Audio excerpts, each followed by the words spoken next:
Well, thank you. Uh, you picked a good day.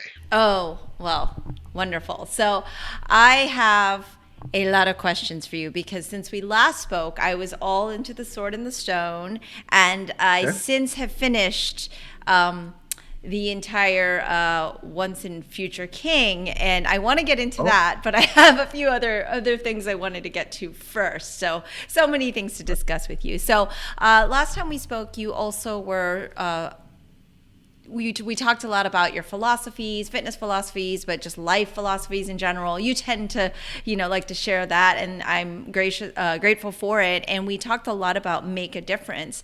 And I noticed since we've been emailing that there has been some expansion on make a difference at the end of your email. And oh, I'd love well, to talk yeah, a little bit about your extended signature. yeah. So I always use never let go. I mean, Right, that's right, my of course. that's my personal signature since probably 70, 71. But I don't know. I was thinking about I've been writing this series of things, and it turned out it now. My original plan was to have 365 or 366 short readings, so kind of a day by day reader. But then when my new website started taking off, it's called danjohnworkouts.com. Uh, we just took all the material there, and the material that we had on um, the material we had on that book was much better served on the new website. And so one of the things I came up with is 6 decades of lessons in 50 words. So if you count, there's 50 words. Ah. And it really just goes back to, I mean, there's my mission statement from Get Up newsletter, pick weights up, put them overhead, carry weights. There's what I learned in the second grade: work, rest, play, and pray. What is it? Eat veggies, eat protein and veggies, drink Hmm. water. Sleep Say soundly. sleep soundly. There's nothing on there that. It's funny because there's nothing on there that can't be defended by science. Everything in there really, it's a quick sum of everything that I know in the 62 years I've been on this planet. Yeah. So I'm going to just read it so that our audience can Oh, actually sure, of course. hear Yeah. Yeah. exactly all these really cool. I was, like I said, we've been emailing and I always saw the never let go, make a difference and your links. And then I'm like, oh, there's like a new expansion. And I absolutely loved it. And my husband noticed it as well because, he gets your newsletter and everything. So Sure. obviously you have the never let go and then you have make a difference, live, love, laugh, balance, work, rest, play, and pray, enjoying beauty and solitude. Sleep soundly, drink water, eat veggies and protein, walk, wear your seatbelt, don't smoke, floss your teeth, put weights overhead, pick weights off the floor, carry weights, reread great books, say thank you. 50 words. Yep. That's there you go. Don't smoke and wear your seatbelt. Statistically, that's what you need to do to make it from age 25 to age 55. That's all you have to do, statistically. Yeah, the weird thing about reread great books, I had some people say, well, what's a great book? And I'm like, I guess you think that's funny when you post that on Instagram, but it really does show your own ignorance. And ignorance, take it right, is from those things you ignore. It comes from what you ignore. So someone will ask me when they read that, well, what's a great book? And I, I, I struggle answering that because uh, unless you've read great books, you can't really even understand what they are. If you haven't ever struggled with a book, and it can be anything from a Shakespeare to the Epic of Gilgamesh, it doesn't matter. But I think you need to struggle with a book to understand what a great book is, because a great book is the kind of book that you come back and you read at different periods of your life, and the page just pours open to you. In Denby's wonderful book called Great Books, he talks about reading Genesis 22 as a father versus Genesis 22 as a 19-year-old 19-year-old. It's where Abraham sacrifices Isaac. Well, it means nothing to you as a 19-year-old. But killing your own child when you have one is a brutal thing to read. He rereads King Lear with his own mother going through the early stages of dementia. Well, you're reading, and he finds himself sobbing, reading King Lear. So to me, a great book is a book that you come back to. It covers, it's even a hard word to talk about. I'm going to say love, but really it's lust. And it's lust. It talks about death. Great books talk about death and life. And certain periods of your life, when you read a great book, it just punches you in the face. And then other times, you'll reread it and see the true humor that was in that part that you missed before because your experiences weren't ready to laugh yet. Yeah. And of course, saying thank you is just a lost art, I think. But I got a very nice thank you this morning. So I got to be careful when I say that because people still remember how to do it. So. Well, it's good to get the reminders, though, Right. Yeah. But there's nothing on that list that's, like floss. One of the best things you can do for your heart is floss your teeth. And most people don't even know that. And of course, most people don't floss. Yesterday, Is that true? 3 times. Most people don't floss? Yeah. Oh, my. Well, most people don't exercise. That I know is true. Being someone in the fitness and health industry, that I definitely know. But flossing, I thought was kind of a given. No, you'd be surprised. The reason the seatbelt makes so much noise is most people won't wear the seatbelts, right? Unless either a car won't start or there's this loud beeping sound. It does. We're funny creatures, us humans. The more we know something's good for us, the more we'll push back against it. Yeah.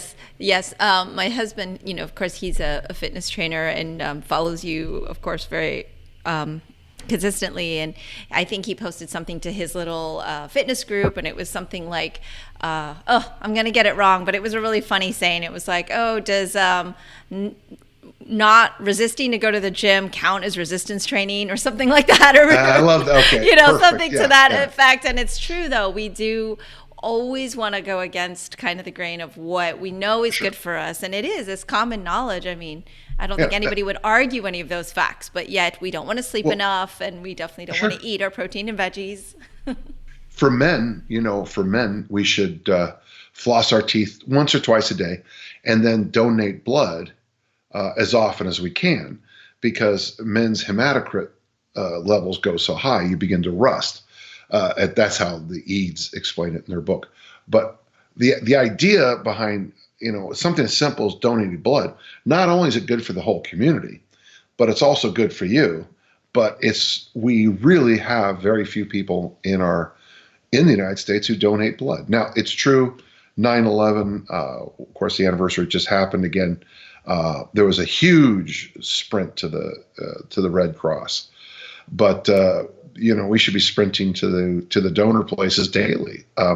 It's so good for you physically, as is flossing, and it does take. For me, what I do called Power Red takes about an hour and a half, 3 times a year.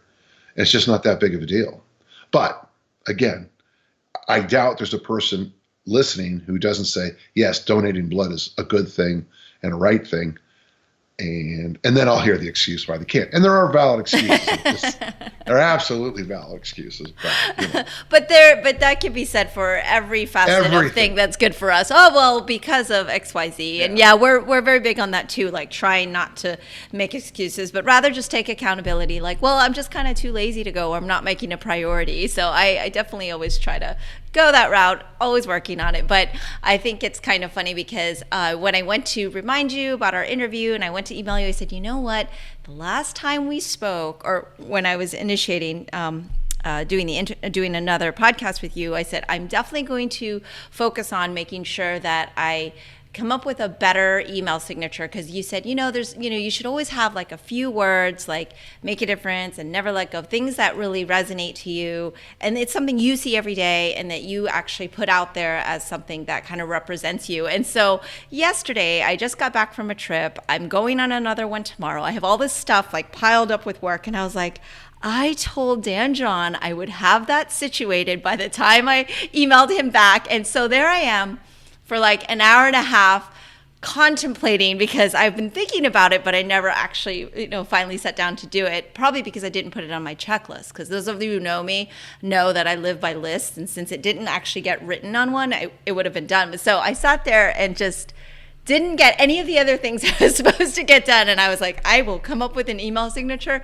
And then my husband noticed, because we, of course, email and I send him stuff. He's like, oh, you got a new email signature. I'm like, thank Dan John for that. I basically spent an hour and a half yesterday getting that done, but I was very proud of it. What is it? What is the signature? So my signature at the end was gratitude, empathy, kindness, and then a quote by I'm going to say it wrong, Epictetus, which is, progress is not achieved by luck or accident, but by working on yourself daily. He's one of the most quotable readers the world's ever seen. Yeah, he's a very quotable author. Yeah, very good. I'm happy. Though, and I hope the listeners listen, I actually believe, I do, that sometimes you've got a pile of busy work, but something like that takes an hour and a half, like I do those pirate maps and things like that. Sometimes before I write a book, I'll draw a picture, I'll draw an image, I'll draw a quadrant, I'll draw a triangle, and I'll try to write the book from that picture. That might take, in the case of Easy Strength, 6 months. 6 months of drawing on this yellow pad. But the thing is about that, and I applaud what you did here, because what that does is probably saves you thousands of hours downstream, because listen, I don't know if you had, for example, putting together something like W-9s and something for taxes. You're eating up a ton of your brain pan, but you're not getting anything from it. And so sometimes I think there's real value when I say you should have a family mission statement, and you might say, well, should I just throw it out? No, ours took years to come up with. Years. In fact, our family motto, it's not where you start, it's where you finish. That comes from my daughters. My daughters told us that's our family motto.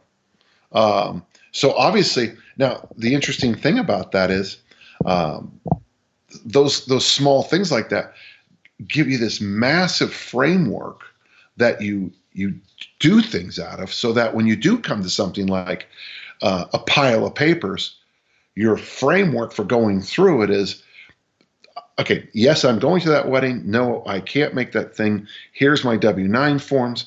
I can't do this today. Boom. And you have this framework that you get more work done.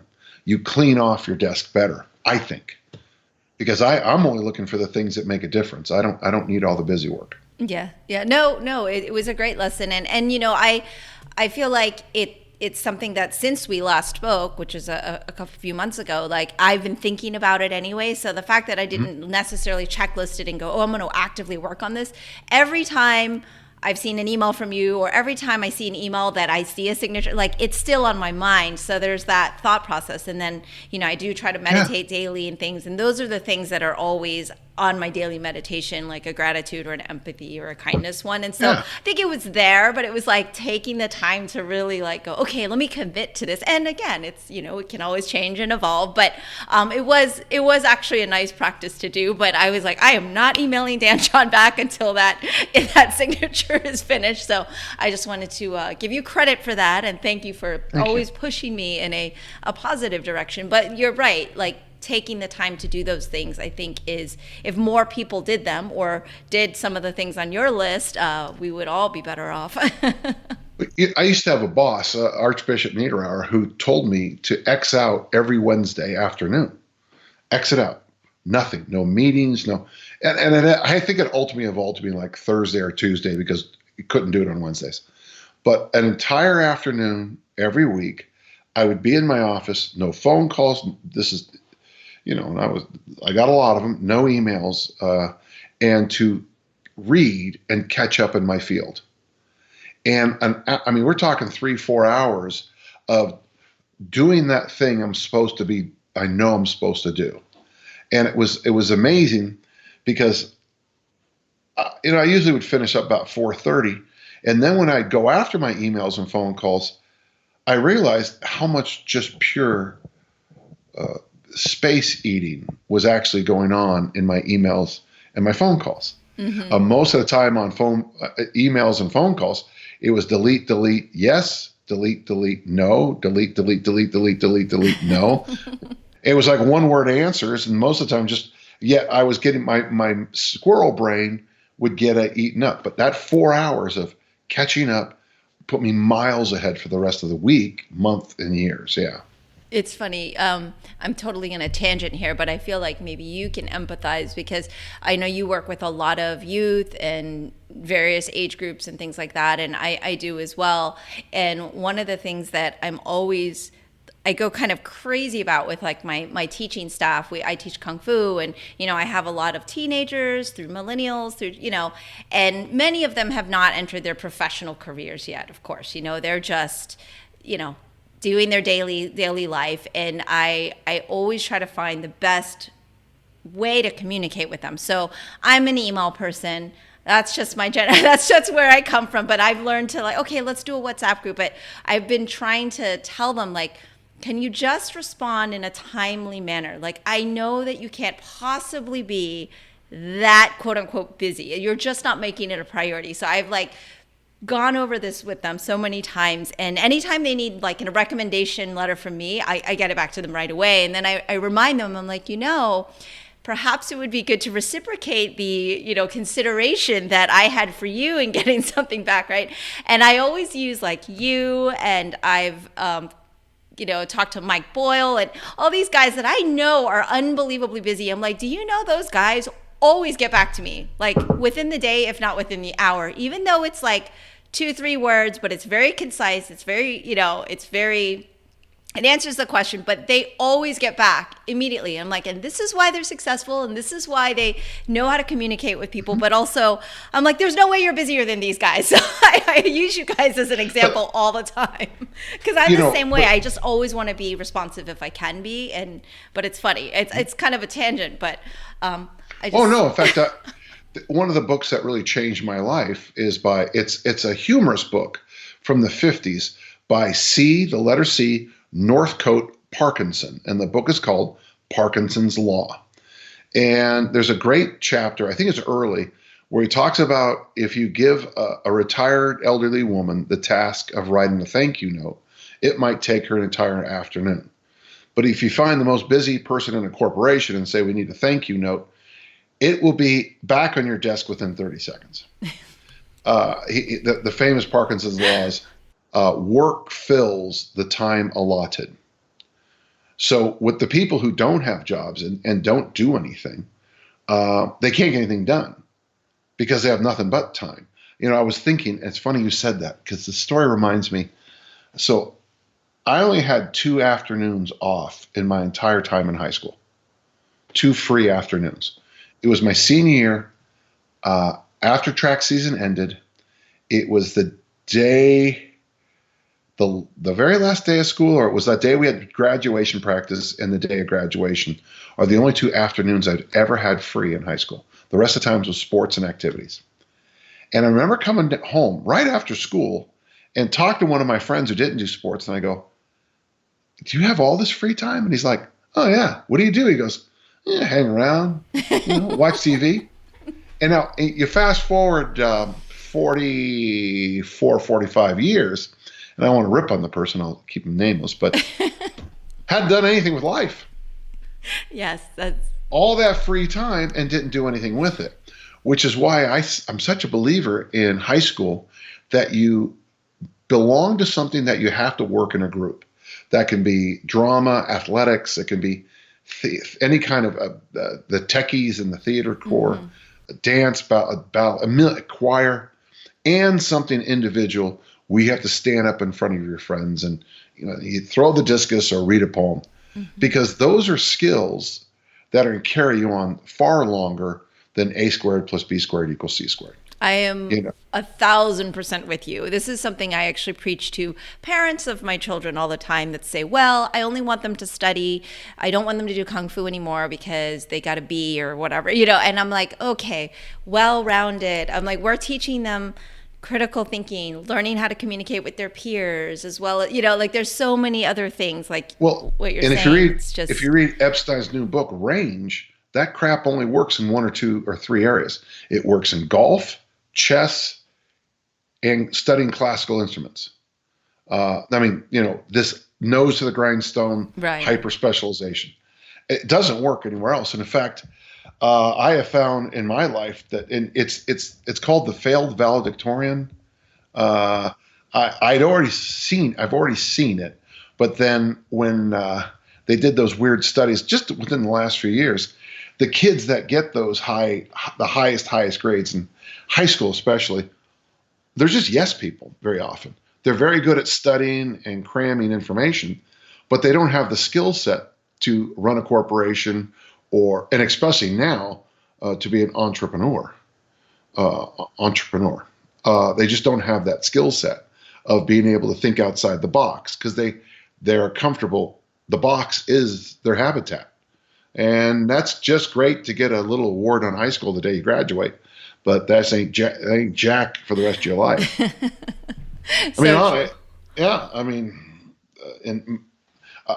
Once or twice in my career, I've seen, like, one of my former discus throwers is now a very famous professor. He got a doctorate in economics and went to law school at the same time, so a little bit smarter than most of us.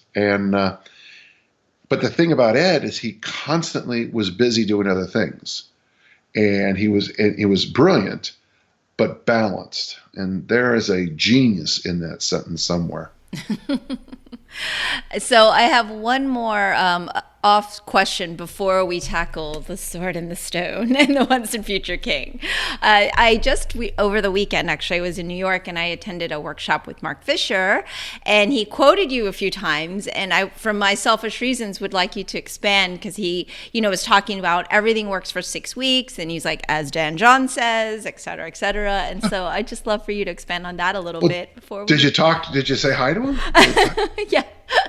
No, did you get a chance to say hi? I did get to talk to him, but very briefly, because he was, giving a talk. Yeah, Mark and I are good friends. I know. Okay, go ahead. Ask the quote and I'll explain. Go ahead.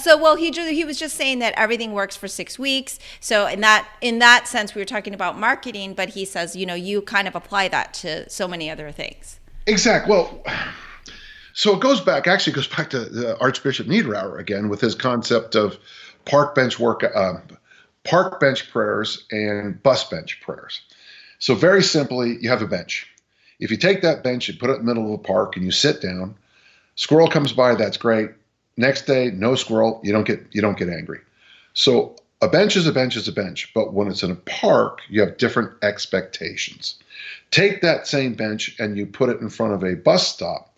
Now all of a sudden you're staring down the road this way, looking for this bus to show up. Same bench, different expectations. So a park bench prayer is what a beautiful day, I'm so grateful. A bus bench prayer is, dear God, please don't let my mother die. Okay? Radically different prayers.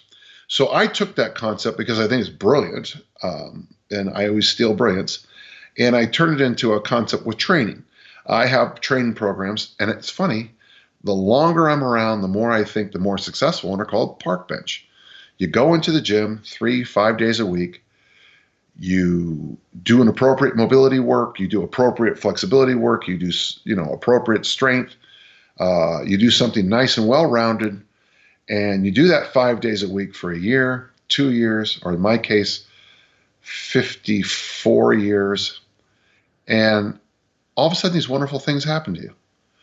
No expectations. There's good workouts, there's bad workouts. You don't judge any of them because you're going to come back in a day or so. And then there's bus bench workouts. It's Mass Made Simple. It's a big 21 program. It's these programs where Soviet squat, we're going to adjust. And at the end of 6 weeks, baby, you're going to be different. And that's great. Except what are you going to do on day 43? my friend Dan Martin calls me Day 91 because everybody's got these 3-month things. But what do you do then? I'll give you the 3-month. Now what? I'm the now what guy. Everything works for 6 weeks. You decide it'd be tough, but you could probably fast for 6 weeks. That's going to work, and then you're going to have some issues. Everything works. You're going to do this thing. Everything works. And, it's all new. It's all different. And then it stops working. And that's when you have to have the big kids in the room saying, well, of course, you can certainly, there's a thing that, what do they call it? Hacking. There's a thing called hacking that's become very popular. I really hadn't heard much about it, but then I talked to Dave Asprey, who's Bulletproof guy, he's Bulletproof Coffee guy. And then he got me reading somebody named Tim Ferriss, who was an expert in everything. 4 hours. All 4-hour things. Yeah. And so the idea is, everything, we're going to hack things. And you know what? I think hacking works for about 6 weeks. But I tell you one thing, you hack the discus throw and then you compete against me and let's see who's going to win. Or Olympic lifting. And I probably can. I probably could hack some things for you. But the truth is, in life, like the seasons, you got to roll, you got to roll with it, you got to move with it. And it's real hard. I mean, you can go against the tide. You can. It's okay to. You can go against the tide, but the tide's going to win. If you work with it, you become a surfer or a body surfer or a wakeboarder. And it's a lot more fun. It's a lot more fun going downhill on the slopes than it is going uphill on the slopes, So that's actually not a bad way to explain park bench workouts. Park bench workouts is when you ski to the bottom. Bus bench is when you trudge back up, That's not a bad way to explain that. Yeah. So that's number one. But also too, I mean, in our field, all these hucksters come out with these magic formulas and chemicals, and I tell you, the research on this, and you take this, you buy this pill, this lotion, this drink, and it works because you spent $100 on it, and your brain is saying or $1,000 on it. That's a lot of money. This better work, and it does until it doesn't. Right. Yeah. Perfect. All right. And now for the once and future king. Sure. Go ahead. So it's really funny. I obviously, I grew up in the U.S., or I'm American, but I grew up going to school and doing all my studies here and all the way through college. And I would never consider myself an academic or anybody who was like, I love to read growing up. I'm a much better reader now. I'm still working on it. I do a lot of audiobooks, but it's so funny because I told my husband, I'm like, okay, so this is my second and a half time through The Sword and the Stone. And this time, like I got the actual hard book and I'm sitting here and I'm reading it and I'm tagging it and making notes, and then it's making me like flip and look things up. But I was like, I don't think I ever did as much research or had so much interest in a book at any point in my academic life. Right. Like going to school. It was so funny because I'm sitting here and I'm like, the part where Merlin says, Castor and Pollux blow me to Bermuda. Oh, so you had to look up who Castor. I had to look up who Castor and Pollux was because I was the twins, right? The twins, yes, who eventually becomes Gemini because when one died, then and I learned so much in that 15 minutes of that they're the patron of travelers, so maybe that's why he actually said to them to take him to Bermuda, and then that they protect sailors in the Warren Sea. So it's just so funny because this is why we read, people. It's because you learn so many other things than what's in the story. But I also... That's why we reread. Reread. Yes, reread. You're right, reread. Because I wouldn't have caught that the first time. I'm just trying to get through the story. I want to know what happens from A to Z. I want the beginning to the end, or in the book, in the case of The Sword and Stone, the beginning to the beginning. Exactly. Yeah. So, but it was so funny because I said, oh my gosh, I can't believe I'm sitting here. Like, I feel like I haven't done this since college, I'm like writing notes and all this stuff. But it's so different when you're rereading and when you're interested in something, versus it's been given to you as an assignment. And there's something there, I think, in education that could probably be adjusted for the system, because that's why kids don't like to engage, but they don't all have a Dan John to report to. So I guess, but I would say maybe if they have someone that they enjoy talking to about things and books and whatnot, it would make such a big difference. Well, this morning I was listening to a thing, and then I reread a bunch of the poet E. Cummings' work. Okay.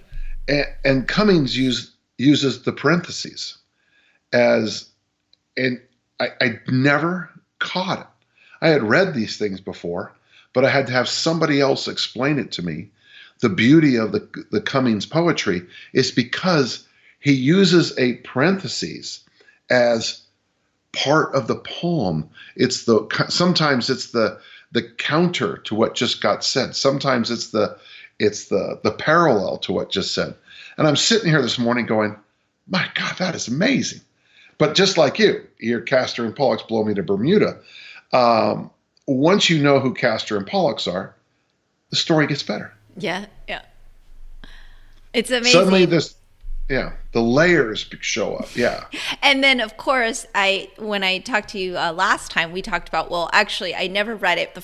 My first intro was the Disney cartoon. And I remember that part was in it, not in the same order as it was here, but I remember he left and then came back in Bermuda shorts. And so it was so visual to me already. And then so this time on my reread, I'm like, Castor and Pollux, why does he say that? And who is? So there I am looking it up, and it was just such an interesting moment, because I don't even think I remember doing that with any of the books through school. Maybe I would do the dictionary thing just so I could have comprehension, but the interest thing is what was so interesting to me. So, and so fasting forward, anybody who's interested in reading this and that doesn't actually know the end, spoiler alert, he pulls the sword from the stone, so I'm gonna skip to the end here. The book. Yeah, I know, I've just ruined it for everybody. But I wanted to discuss that ending, because this round when I read it, it was just, all I could see was like the end of Star Wars, where Luke is there and all of the little Yoda and Obi-Wan is like waving to him, and so at the end when Wart or Arthur is by the stone and all the animals start now, coming out. Just real quick, what version you're using? The Nolan version. The Nolan art is the artwork, right? Yes, that's the one. Yeah. And let's just make sure. I'm just pulling up my notes here, just so I can be. Is that? It's the one with version, Mim. It has Mim. It has Mim and the snake. Oh, it does have snake. Well, you know what? Okay. I'm trying to remember, because I have the book, but I re-listened to it as well, and the one I listened to has the snake. So I actually can't remember if the book has a snake or the audiobook, but either way. Well, that's okay, because what they do in the 58 version is they take what the snake said and has the goose say it. Oh, okay, got it. But the thing that's missing is one of the most beautiful lines in the whole story, is when a stone from the wall says, "Cohere." Oh. See, and that's what's missing. And I thought the stone, the story of the stone comes up much later, but it's a beautiful story, I think. But let's go ahead. Let's bring it up and let's. Oh yeah. Let's so talk. yeah. So basically, I'm we all know, okay, he's about to pull the sword and everything. But for me, that time was like, obviously less about the actual action and just like that whole, as a teacher now, still a student, of course, but it's that whole, it's so simplistic, but the lessons you learn all leading up to this pinnacle moment, which then is, of course, still just the beginning. And, I found that like just the challenge of it, but also, he hears all the teachers in his head, he hears all the lessons that he's learned, and it's just like all of these things kind of being pulled together towards this pinnacle moment. And I was just thinking, well, is it too simplistic to think of it that way, or is there like so much more I'm missing here? Well, I had a book come out a couple months ago called 40 Years with the Whistle, and one of the things I tried to do in the book was something along the lines of The Sword and the Stone, I've had a few people actually tell that once you've read the impact of all my mentors, you can almost hear my mentors when I coach.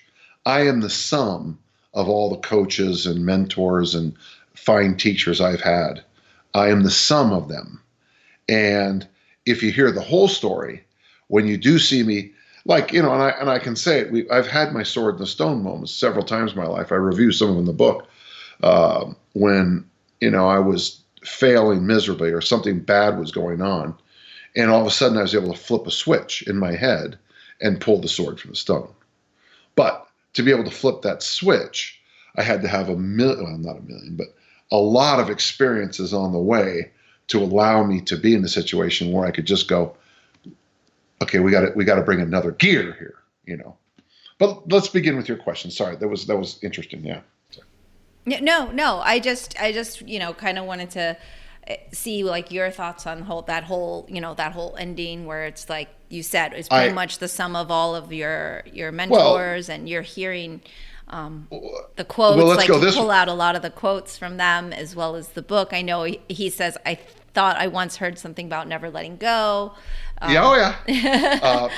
The version I have, remember your biceps, says the yes, oak. Remember your biceps is the oak. Yeah. The find your tool, says the badger. Mm-hmm. Cohere, says the stone. You once were able to coordinate 1,000 ribs. Can you? Says Teenatrix the snake. And the big one is put all power springs from the nape of the neck. Oh yes. Says which is the pike, so the pike or the loose. Yeah. Yeah. So and then and the owl says something about why are you have a steady effort at it. Don't just keep, And when you summarize all those points, you have basically a nice little weightlifting book right there. Yeah, I know. And it's funny because I think of this book and I think of you. It like kind of like, it's a little, there's that relationship. And so of course, when I heard it this time, I'm seeing it as, like you said, strength training and weightlifting. I'm like, oh, wow, we talked about biceps and putting your back into the, with the power springs from the nape of the neck. So it was really funny. And then you talked earlier about the rereads, and the first time you go through, you're pretty much just trying to get the story, and then the next time, or maybe the time after or whatnot, you get different parts of it. And I'm kind of a big comic book reader as well, and I'm big on rereading those because you miss so much visually, because of course there's visual art in it. And so if the author or the artist decides they're going to scribble something funny on the wall, if you don't really go back and see it again, you totally miss these things. Right. It's like little inside jokes. And one of the ones that just had me like laughing out loud, literally this time, was where Merlin and Archimedes and Wart were talking about the bird songs and the origins of the bird songs. Yeah. And, it's too long to read, of course, but of course Archimedes is like, oh, really? What do you know about? Tell me how much you know, Merlin, about birds. I'm actually a bird, right? And so then Merlin goes on to say, well, if you were to say, first they would repeat the song. That's how the bird would, repeat each other. And it was funny because in acting, there's an exact exercise of what he was giving as an example, and I can't remember what the phrase was. Is it a nice day, or what's the phrase that he repeated 3 times in different tones? Okay. But anyway, if it, in an acting exercise is exactly that, like, oh, you have a nice shirt, or oh, you have a nice shirt, or oh, you have a nice shirt. So it's just so funny because it clicked with me, because that's like an actual acting exercise where you take the same phrase and you say it in different tones. And he's talking about the birds, and then, they go on about how beautiful these birds are and the songs, and then in rushes Kay, and he says, what does he say? He says, I'm sorry I'm late for history lesson. I was out trying to kill small birds with my crossbow. Look at the thrush. Right. Or I just killed a thrush. Yeah, exactly. And then it's like end scene. Oh my God. And I don't know why I found that so funny this time. Because Kay is always clueless. But if you think about it, okay, so he's writing this in 37, 38. And the bird thing. At the exact same time, J.R.R. Tolkien is writing The Hobbit. Oh, and there's that famous conversation of have a nice day. Yeah, no, Good Day, the Good Day thing. Okay. And so both Tolkien and White riff on the exact same point, Yes, yes. which I think is very funny. It is very Uh, funny. yeah.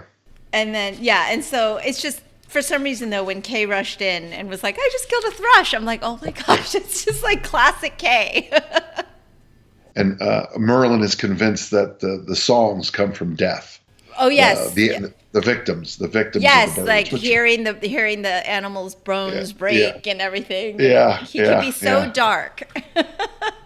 Yeah. So, but yeah, so and I think that's just so great that we can find the humor in it is quite serious story, but like there's this, it's very witty, it's very funny, and there's so many funny parts in this book, obviously, but and most of them have to do with Merlin. But then there's Kay, who's like the comic, almost the comic relief without intentionally being comic relief, you know? And I feel like that's so many people in our lives that are the comic relief without intentionally. So another thing I wanted to ask you about was the kind of relationship with Sir Ector to Ward. You know, because there's this like tenderness there, but of course he does treat him, he always treated him as like a son, but then he wasn't his son, you know, and there was still kind of that, you know, Kay is the privileged, Kay is the one. The actual son. The actual son, yes. And then, well, but go on. Yeah. Ector knows something. He knows that Merlin has asked him to take care of this boy. Mm-hmm. But it isn't until after the Sword and the Stone that Ector puts it all together. And that's why that is such a touching scene, is when Ector bends his knee to Arthur, because it's also the first time Ector's realized he didn't even realize how great the burden he had. Mm-hmm. He had the son of Uther Pendragon. Ector is one of the good guys. And you'll notice as you read the other, continue reading on, Ector remains very, very close to Arthur, though we certainly see him drift away as the once and future king moves on. We see he would be a character. But, you know, you also don't really see Merlin at all until, if you read the 5th book, the Book of Merlin, which really, the older I get, the less I like it, which is an unusual thing for me to say about a White book. The original ending that where he says to who's going to become Thomas Mallory, who's going to really write the definitive stories about King Arthur. Run, Tom, run. Basically, old Arthur is saying, we almost got this right, and then I screwed it up, and we just remain, young Mr. Mallory, just keep the ideals that we try to do. And, interesting, I'm not real pleased with a lot of things going on in the world right now. And every so often someone will say something about this or that, and it's like, the problem, I think, is that in the United States, we were such an idealistic country through so much of my life, and then it became all about me. And it's really interesting. It's like I almost want to find my own Tom Mallory and say, "Run, Tom, run! Remember what we stood. Remember what we stood for, and write about it. In the ashes and the terrible. I guess we're getting rid of clean water protections today. Oh, is that what's happening? Yeah, because who wants their children to have clean water? Yeah, why bother? Yeah, why should my grandkids have clean air? I'm not trying to be political. I'm just saying. I actually don't mind. I do politics on this show all the time, but it's completely up to you, of course. But it does. Things like that. How can anyone be against clean water and clean air? How can you be against that? But what do I know? But to me, I'm an idealist. So I think you're right about Ector. Ector is one of those people that if you were to do like if this was a college class, I would probably get my brightest student to do. I wouldn't have him take tests.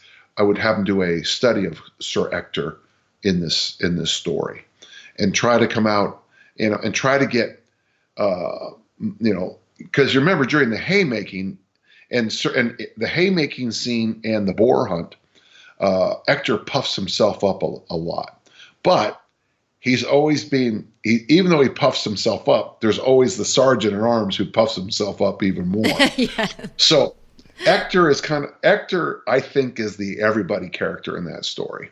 Here, let me say it this way. Everybody knows an Ector in their life. Ector is that trusted mentor, advisor, person who's always there for you person. If you don't have one, gentle listener, God, I wish you did. Because that's the person you can ask the tough question, or they're the one who helps you when something bad happens. Yeah, that's what I think Ector is. Yeah, and it's funny. I mean, it's obviously a very tender moment, but I feel like this time around, particularly when Wart says, "Sir, please don't do this, Father. Let me help you up." Yeah. It's almost heartbreaking, because you could just feel this like dynamic of like he knows the entire relationship will be changing, of course, because he doesn't even know who he is at this point. Like Wart's just like, it doesn't matter. I don't want to be the king. He's just freaks out about it. Well, I think he knows. I think Arthur knows he's adopted. He knows there's a story, but it's when he what an interesting thing. I'm certainly not adopted, and I'm pretty sure Al and Eileen were my parents. But what an interesting thing it would be to find, because I think everybody makes up their own story in life. And of course, now Arthur just found out that not only he's not going to be a page or a squire, he's not even going to be a knight, because he's going to be a king. His goal was, he just wanted to be a knight who saves women in distress. Yes. And now, boom, not even that. He's the king. And I think, and it's a fascinating moment. And that would be an interesting thing, actually, to probably spend some time rubbing your forehead against that little scene right there, Mm-hmm. So one of my favorite movies is The Princess Bride, and then I read the book, and I was very upset. And I feel like much different. Although, still a good read, but I was just like, oh, I wish I had never read this. And so I love The Sword in the Stone. I love the Disney cartoon. I read this with you the first time, and then I read it again. And then I read the rest of the Once and Future King. And I kind of had this heart-wrenching, gut-wrenching reaction, which reminded me of my whole Princess Bride thing, because I've seen that movie like 1,000 times. It's probably as much as maybe not as much as you've read The Sword in the Stone, but it's up there. And I was like, what is happening? Arthur frustrates me. The Guinevere Lancelot thing, there were some really cool things in there that because of course you already have a preconceived notion of these characters because of movies and other tales and whatnot. And so this version of it, I was very sad through most of these books. And well, when you study like the first part there, when you first begin the second book, and it's all about the four boys, the Orkneys, and how strange they are. And then there's that whole big part with Pellinor and the Beast, and I didn't think that was it's supposed to be funny, and it's often reprinted as one of the funniest scenes in that period's literature. Didn't like it. I did like something that many people miss. Lancelot is hideous. Yes, I was going to say that part, it was so funny, because I'm like, he's not Richard Gere, what? Well, no, he's not, at the time, don't forget, most people don't know this, but when the Broadway show Camelot came out with Richard Burton as King Arthur, Robert Goulet as Lancelot, Julie Andrews was handpicked by T.H. White to play Guinevere. Oh, really? Okay. Yeah, that's how she became famous. She did a little show, like England's Most Talented or something like that. Yeah. And White said that's who I think it should be. But it should have been. And the problem with Robert Goulet is not only did he have that killer voice, he had it going on. He was really a good looking dude. And by doing that, by having Lancelot, because see, Lancelot knew he was hideous. Mm-hmm. And he also thought his soul was hideous. And the only way he could overcome these things was by being the greatest knight in the world. And that relaxed him. The part with the lady in the bath. I mean, that whole part where he gets drunk and wakes up in the wrong place and loses his mind. It is sad story. And then, of course, Galahad shows up, his son. Yes. And he's perfect and sin-free. And, you just keep turning pages and it gets downer and downer and downer. Yeah, especially where he goes crazy, like runs out the window and then goes off and becomes like this like homeless homeless person with like, it was just like, it was really heart-wrenching.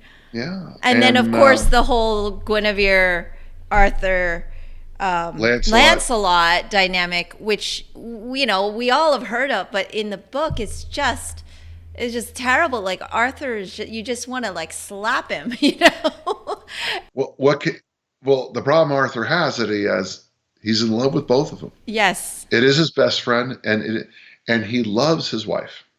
He loves her. And remember at the time, see, this is why it's so important to understand what an epic is. So an epic is a book that deals with love, lust, death, life. That's what makes an epic. And so what makes this epic so beautiful is, if you don't mind, and please don't read anything into more of this, but Wart and Merlin are a beautiful love story. Of course, yeah. Oddly, Hector, Kay, and Wart are a beautiful story. Lancelot sells out for Arthur. He said, that's it. All I want to do is serve this man. I love the first time he sees him. Guinevere and Arthur are an arranged marriage. And they have that, and in fact, it might be the Candle in the Wind, the fourth book, which is a beautiful title. The Candle in the Wind, beautiful title. But where Arthur and Guinevere are that period of a marriage where they start to rediscover that they love each other, and not just for the physical act of sex. It's fascinating. The fact that they don't have any children between them, fascinating. That's a whole other story. So, when you're getting into those, once you get past the Sword and the Stone, which I think higher of than most people, the others are this love triangle that's weighing down on the reader. And the problem is, as in every great epic, everybody's right, everybody's wrong. Everybody's done wrong things. Everyone's been amazingly wonderful. And that's why I think a book like this is a rereader. I'll just give you a contemporary example. There's I might not have heard of it, but there's a series of books it's based on a young man named Harry Potter. And there's a character in there called Severus Snape. Well, God bless J.K. Rowling, because her genius shows up in this book. Is Severus Snape a good guy or a bad guy? Well, it takes you seven books, thousands of pages, yes, to find out that probably the great hero in the book is the person we've been wanting to die since about chapter 6. The most selfless one, and yet you want him like dead every chapter. You're like, when is this guy going to get offed? So the genius of it, the genius of J.K. Rowling, the genius of people who write epics, is that when you stand back after an epic, a dim-witted student will raise their hand and say, wait, who's the hero in this story? And Theseus Theseus leaves that one girl stranded on the rocks. Theseus is a bad person. Hercules, bad person. I mean, you go down the whole list of every Spider-Man. He let this bad guy go. Of course, the bad guy then kills his uncle. The thing you got to love about the traditional hero, and don't make it heroine, just say hero and make it asexual term, is that they are horrible people and they're the greatest people ever in the world. And that's what makes them a hero. If it's all good, it doesn't work out so well. That's been one of my great insights. Arthur has issues. His issues with women. Just say, okay, Arthur has issues with women. There, I just summarized the whole book. Well, yes, the whole, I mean, I guess he didn't know at the time when he slept with his half-sister, and that's Mordred as an outcome, and I'm like, oh no, that's going to be his nemesis, and of course it is his complete downfall in the end, but like, oh, it's just so painful. All of it, it's just, but it is true because on one hand, I'm just like upset with Lancelot because he's a shiny knight, and I want that. I want to see him as that only. And then, of course, he gives in to the love for Guinevere, but then you can't really blame him. And then, like, fast forward a couple books later, when he's trapped in her room, I'm like, I want him to get out of there. I want him to kill all those other knights. I'm rooting for him, the guy I was mad at like 3 books ago. So it's like it just toys with your emotions. and that's why you come back to these books and reread them. Very much like the book Skippy Dies, the reader and T.H. White are the only 2 people who know all the facts. And that's something that's really quite interesting. That's why I think when you have a great book, you literally can go back to page 1 and start again, because now that I have all the facts, now I need to look at the story. Now I know what's happening. And then when you go back into the books, you can see that White did a wonderful job, because he really has no females in The Sword and the Stone. I mean, there are females in there. There's the nurse who gets fired because she shows her butt or something like that. There's the other nurse that is worried about Wart's broken collarbone, and there's Maid Marian, who Wart has a massive crush on. Oh, yes. But he doesn't have a working relationship with a real a female, a reasonable female relationship. Now I go back in my own life and I look, and it's like all the mistakes I've made in my life with females is because of lack of experience at certain things. And you just have to learn that in life, and it's fascinating. So I took the book and I ran it through my own filters, and I find it just fascinating. Yeah. So I've been trying to keep up with your wandering weights and trying to go back and forth and be in order. Is there like kind of do you just take like whatever's kind of feeling relevant that week, or do you actually go like in a certain order with what you decide you're going to pull out for the Sword and the Stone part? I mean, I know with your with the blog, it's paragraph by paragraph. Paragraph by paragraph, right? Yeah. In fact, if you want, email me. Not every listener. Email me at the end, and I'll send you the whole. How many pages is this thing now? It's 277 pages. Okay.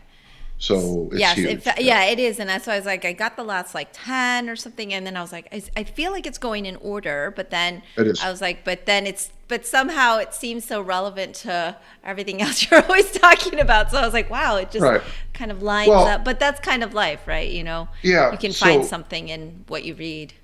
Just to fill the listener in, a couple of years back, probably about 3 years ago, I decided to do a paragraph by paragraph study of The Sword and Stone. So I retype up a paragraph or 2 or 3 or whatever is appropriate. I've noticed that the story with T Natrix is really taking me a long time, which makes me laugh. It's really taken me a long time. I'm just really going slow through it. But and then I try to make. Then I sit back and I go, okay. This last week, recently I've actually included articles from my past, all the way back to 1996. An article I wrote in 1996 that I thought had some insights into the sword and the stone. This last week, I talked about fluid versus crystallized intelligence, because one of the dinosaurs he describes isn't very smart, but thinks deeply. And I thought to myself, well, that's what crystallized intelligence is. You don't have being able to, make a decision on a dime, which is wonderful, and I hope all of you can do that. But crystallized intelligence is something like I think I have crystallized intelligence. When you say something about weightlifting and you think you invented it, I can say, well, that's in the 1964 edition of Muscular Development, page 17. The article, I've got some deep roots. Fluid intelligence is when you're trying to show me how to use my iPhone, because I don't really know how to use all the buttons. So fluid intelligence is the ability to come up with solve a quick problem. And by the way, you need both, and you want both. But so I'm reading this thing about the dinosaur who thinks deeply. And by the way, when we get to the end of the story about the two dinosaurs, the dinosaur that's slow and thinks deeply survives until somebody else shows up and kills him. But it's so fascinating. So I find that little insight like that, Mimi, and then I'll type up all this stuff because I do. It is The Sword and the Stone and me is one of the great love stories of my life. I absolutely, and I absolutely love the book. I love it, and it's nice, Mimi, and I appreciate it when someone cares for it too. And I also like the fact that you struggled with the Once and Future King. I think what happens is, and you read it in Townsend's biography of White, is that White was really trying to solve the problem of Arthur. But by the time 58 rolls around and he'd written some other stuff, the publishers wanted a Sword and the Stone. So they're going to make a Disney movie called The Sword and the Stone. They're going to make a Broadway play and movie called Camelot based on his writings, based on the books. And everyone's wanting him to, but he's trying to solve the riddle here. And his attempt, of course, is the fifth book, which came out in 1975, long after he was dead, called The Book of Merlin, which basically all the animals come together in the badger's sete, the badger's front room, the badger's house, and they discuss the problem of humans. And and sadly, White didn't have a chance to go over it again. But there are some beautiful moments in the Book of Merlin. My favorite is there's two moments that are my favorite. His dog Cavell is there, and Goat says something offensive about humans, and Cavell defends humans. It's the only time he ever spoke. And then their beautiful moment at the end where a very old, very tired, very broken Arthur gets up because he's got to go do his job. And as a father, a grandfather, a husband, a teacher, a coach, I've had to sometimes be very tired and be very broken and have to stand up and do my job. And I actually get encouraged by that moment, because here you're about to face your own son in battle, and Arthur has decided to give Mordred anything he wants because peace is more important than war, and the whole thing gets destroyed because, if you've read the good versions, it makes more sense, because one of the soldiers sees a snake in the grass and decides to kill it. Right. And when that sword flashes, the two armies fight. And, well, everybody dies. And, well, whether Arthur dies or not is always that big question. There's 26 different endings for it, so we won't worry about that right now. So that was my second published work, was the 26 endings of King Arthur. Oh, wow. And, yeah. It's interesting to me. I know we're probably coming on time, but it's like through very beginning, since he was a child, to all the way where he's at the end and he has to go and face Mordred, and it's the end. It's the end. He still was the type of person who was always trying to do what he thought was the right thing. Whether or not it was the right thing is, very debatable, obviously, because there were so many things that could have been prevented, like the time he let what's his name, Gawain, or was it Gawain, that go downstairs, and then he said Lancelot killed everybody, and then that put everything into effect when and then made the Orkney faction yeah, upset again. Right? Yes, right, yeah, there was just so many things where he's always, well, I don't want to bring it up. I don't want to bring up the affair with them. I don't want to confront them, even though I know what's going on. But he has such a pure heart, in a sense. He just always wanted to do what he thought was right, and that, I think, something that we think about a lot in terms of contemporary or now. People always think they're doing what's right, but never really stop to think it necessarily, even though they have the right intentions, it doesn't mean it's what is the right thing to do, right? Or right by everyone else, right? Mimi, I always make this kind of thing with people. So let's just say Christianity is true, and when you die, St. Peter's at the gates. Let's just say that, okay? And the only thing you're allowed to do to defend yourself, heaven or hell, is you got a two-minute section of your life. You get to replay 2 minutes of your life. Well, almost everybody I know, I mean, when you look at a life of, say, 100 years, everybody's got those golden 2 minutes. Everybody has got those where you did everything right. But we also have those 2 minutes, 2 hours, 2 days, 2 weeks, where we're a horrid human being. And when you look at an epic, you're getting the best and the worst of people. And that's why I think, and that's why I continue to think, that the need to reread epics is so true. I've had a few friends in the last few years they've done some really stupid things. And because it's 2019, I'm supposed to go on Facebook and say, this person is horrible. But I can't do it, because everybody has their horrid moments. Mimi, I don't know what your stories are, but I guarantee if we took a microscope to your life, there's been a time or two where you might have been not the best person on the planet. Oh yeah, we don't need to go there. I'm in full admittance that it's a daily work in process. This is why kindness is in my 3 words. Right. This is to remind me the kindness thing is really important. I am grateful and empathetic, but man, I need to work on kindness. Well, we all do, and when you try to as a school teacher, they say a school teacher makes about 10,000 decisions a day. That's why school teachers burn out. It's that decision process. When you have a school uniform and 40 kids walk in your room, every single child who walks past you, you are deciding about school uniforms, assignments, tardiness, the look on kids' faces, the material. And in that 10,000, you finally break and say, oh, dear God, Billy, shut up. Oh, I said shut up.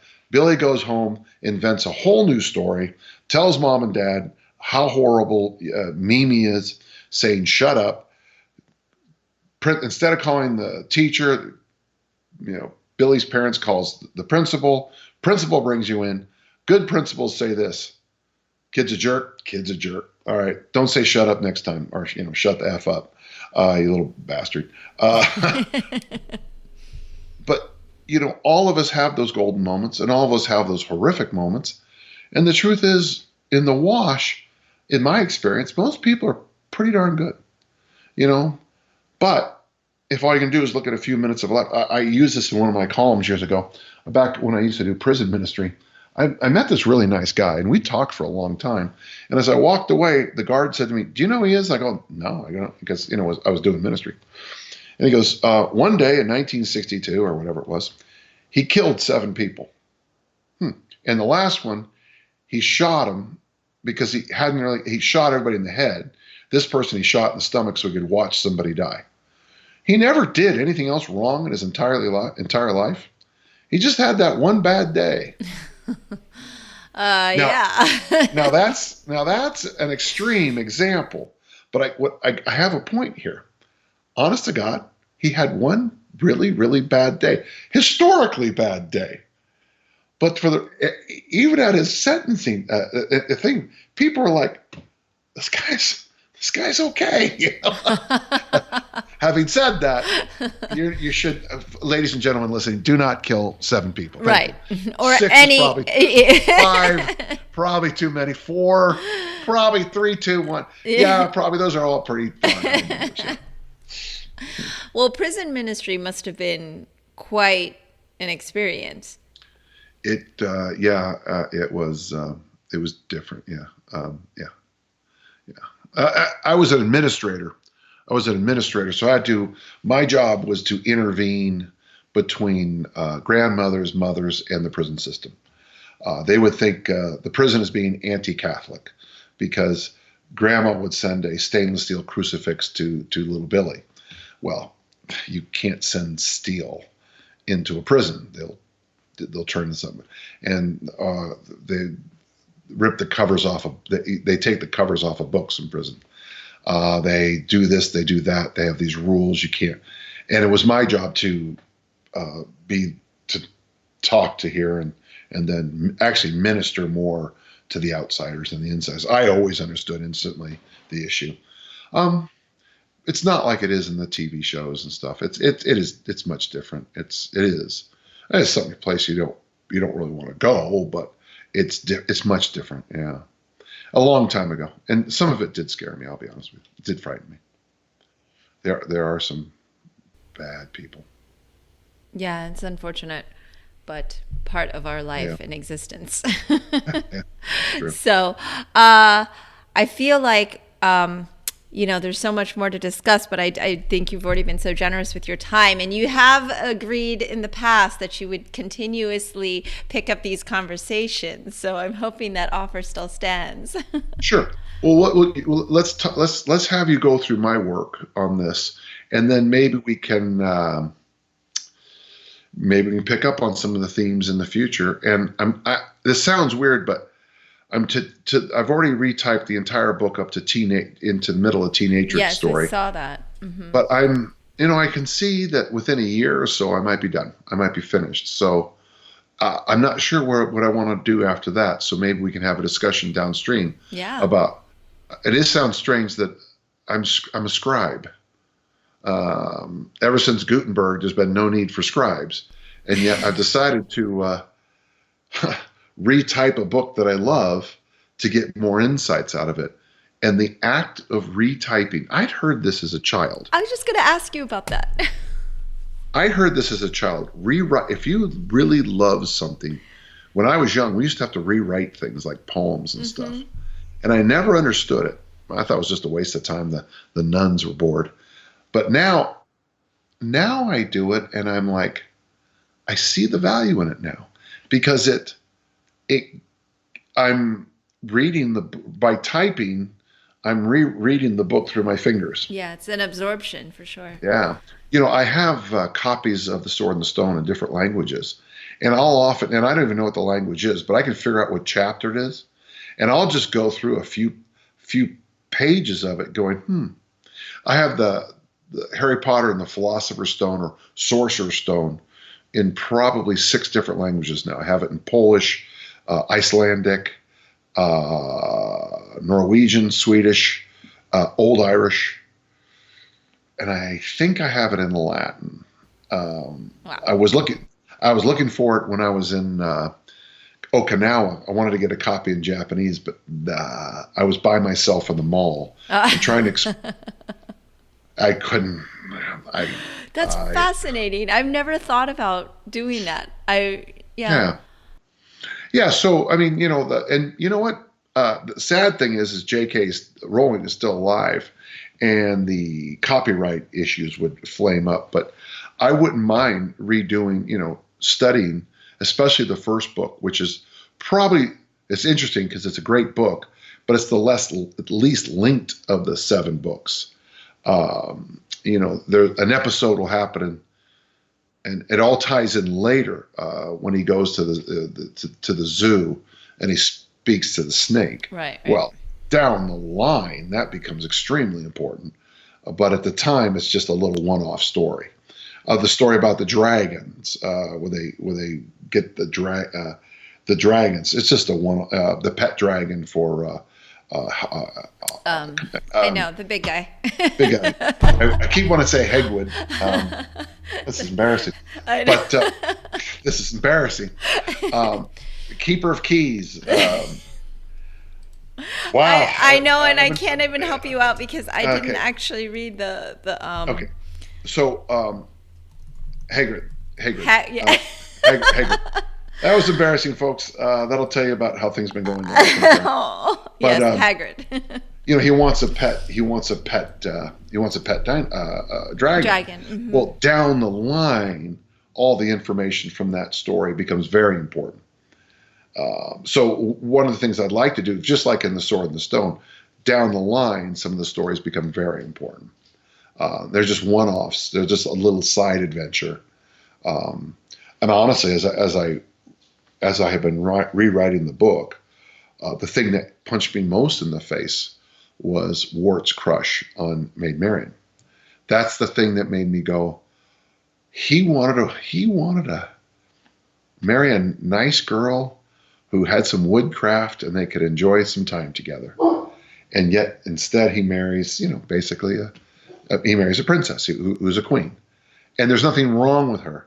It's just that, as so often happens in life, what we want, what we get are not always the same. And what we think we want. Yes. Is not always the same. Yes, absolutely. Yeah. So, I was going to ask you about that because the act of typing or rewriting something changes things too, and the way you absorb it, for sure. I was wondering I've how mentioned that this process before. was going. The school my daughters went to for kindergarten and first grade, and after that we moved them to another school, but for other reasons, good reasons. I mean, all the schools were great. But in the first school, when they learned the letter A, they were taught it the letter A, capital and small, cursive, okay, where it is on the type pad, and they had to find it on this. They had little pieces of paper. They had to learn it in Braille, and they had to learn it in sign language. Wow. And I always thought to myself, that is genius. And I would even add, learn it in Morse code. And the reason I'm saying that is that the more levels that you learn something, the longer it sits and seeps inside your head. So that's why if you ever get a chance to do, if you're reading the book, The Sword and the Stone, but then you watch Camelot, the Disney version of it, you listen to me ramble for an hour, you do your own reenactment of one of the scenes. I used to have my students, I asked them to redraw a scene, and one of my students did such a good job with the badger. I still have it somewhere in my house. It was an amazing cartoon of it. That you have the Dennis Nolan artwork in there. Mm-hmm. Well, your vision of Arthur is so much different than my vision of Arthur because of Dennis Nolan, the artist. Now you can go online and look at other people's artwork. You can find some Disney creations with the Excalibur and Merlin. Well, the more layers, you said you were listening to it on audio tape. By the way, I have it on audio tape in here. I listen to the books when I walk, especially when I'm preparing for the Wandering Waits. I like to listen to the whole chapter again. It's funny thinking just a few months ago, I was walking down the street in Twickenham, London, listening to this section on T-Natrix in England, the Sword and the Stone in England, walking around, just trying to get my daily walk in. And if I hear certain words from the book, my brain isn't back in Twickenham. The sights and sounds. Yeah, It's you're fascinating. associating it. Yeah. Um, Jumping on what you were just talking about in terms of like the fundamentals and the writing and all of that, that actually reminded me, and it was something I had bookmarked about the jousting part where they went into all this detail about if you were going to be really good jouster, you really had to understand everything down to the wood that was made from, like the fundamentals. You have to understand Yes. about the depth of it. And that really spoke to me as a martial artist because we're really big on, in my Kung Fu style, like learning the basics and then learning the basics and then learning the basics. And it's like just the fundamentals and how important that is, like the depth of knowledge versus like going shallow and wide. Yeah. And that chapter, that particular paragraph where they just talked about like, well, and some people are vain and they put these things on their crest and whatever, and all these emblems, but You're learning how to referring to joust. Lancelot's Uncle Dap chapter. Yes, I think so. Yes. Yeah, and Uncle Dap is just such an expert on things. He's so deeply ingrained in that. But it also ties you back to the Sword and the Stone chapter on jousting too. If you'll notice in those two chapters how White really builds upon our earlier knowledge Yeah. of jousting And that he's tilting and all these terms. and Yes. tilting and practicing and the importance of that. And of course, it's going to come down that Lancelot is the best ever. He's the best ever. Yeah, because of his uncle and and his obsession to be the best, which is amazing. and great. Yeah, absolutely. So, okay. Well, I feel like I have taken up way too much of your time already, but I will continue to make more notes. And like I said, I'll reread all the Wandering Weights a little more in depth and go through that with you so that I'll be even more prepared for next time. Maybe if I can bring myself to it, I will go back through some of the other Once and Future King parts. No, let's just stick with the Sword and the Stone. Yeah. But I did want to have context of like, okay, let me finish Yeah. this epic so I know what kind of, not that you don't know, well, I definitely didn't know what happened. It was a lot different in my head than what I read on page. And, but I want to keep going with this. And also, it also ties into so many other things like what you've shared with life and the world we live in today and how it applies to teaching and everything. So it's been really insightful. If you can, I mean, I don't think the movie's very good. It's Richard Harris as Arthur. Okay. A French actor is Lancelot, and he's not a very good singer, and he's lipping it. And the female lead, Guinevere, is I've forgotten. But a show you might want to watch, I would say try Camelot. But a movie, it has Jean-Luc Picard in there as one of the characters. Oh, okay. It's called Excalibur, and I think Excalibur Yes. does a I've seen marvelous it, but I need job. to go back and rewatch it. Yeah, it really does a good job with Mordred and in fact, in the movie Camelot, Mordred is played by the guy who started off with Disney movies, but Vanessa Redgrave was Guinevere. Vanessa Redgrave. There you Franco go. Nero was Franco Nero. Lancelot. Not very Camelot. And I'm pretty sure I'm a huge like old movie fan, so I'm pretty sure I've seen them. Okay. But I will go back and rewatch it. It's been years and years. Yeah, and then and of course Excalibur gives us Carmina Burana, the great. It's one of the great operas of all time, but it's the scene where the spring changes, and Carmina Burana, when the movie came out, became one of the most purchased classics of all time because of the movie. Carmina Burana is an amazing opera dance show. It's basically the song that they use in the movie is "O Fortuna."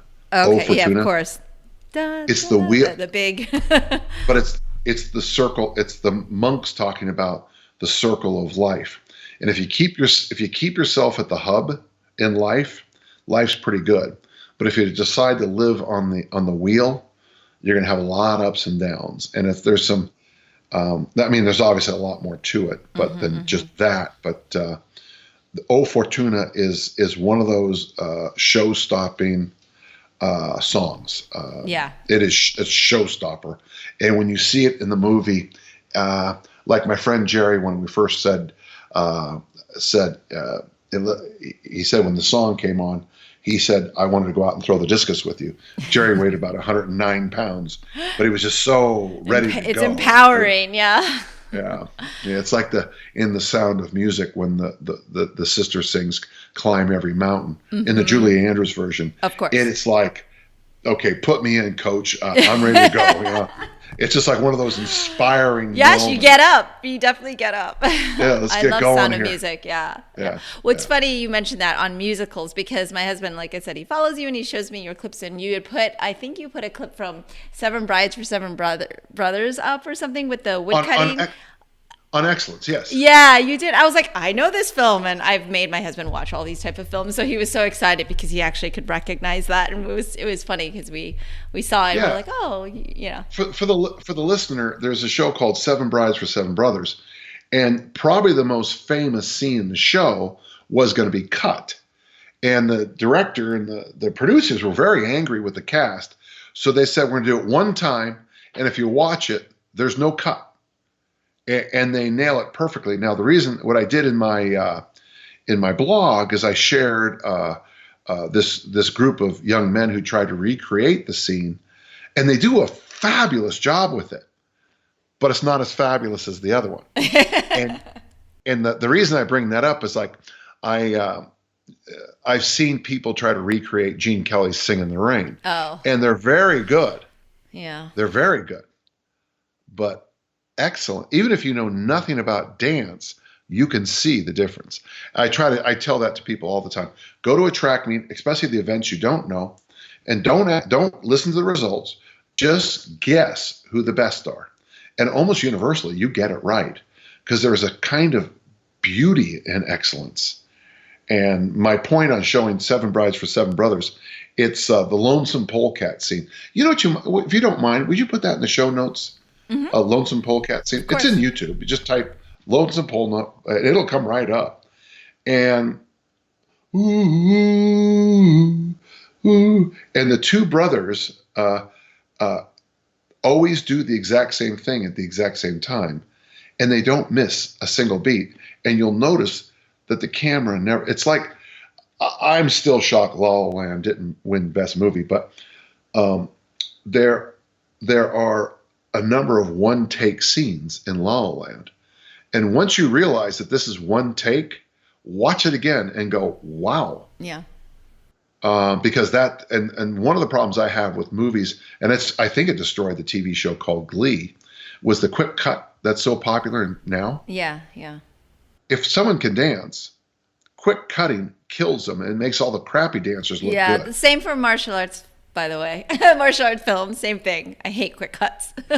Yeah, if it's a quick cut, obviously they don't have any talent. Yes, you know? yes. And you can hide a lot. Well, good. That's enough for now. Yeah.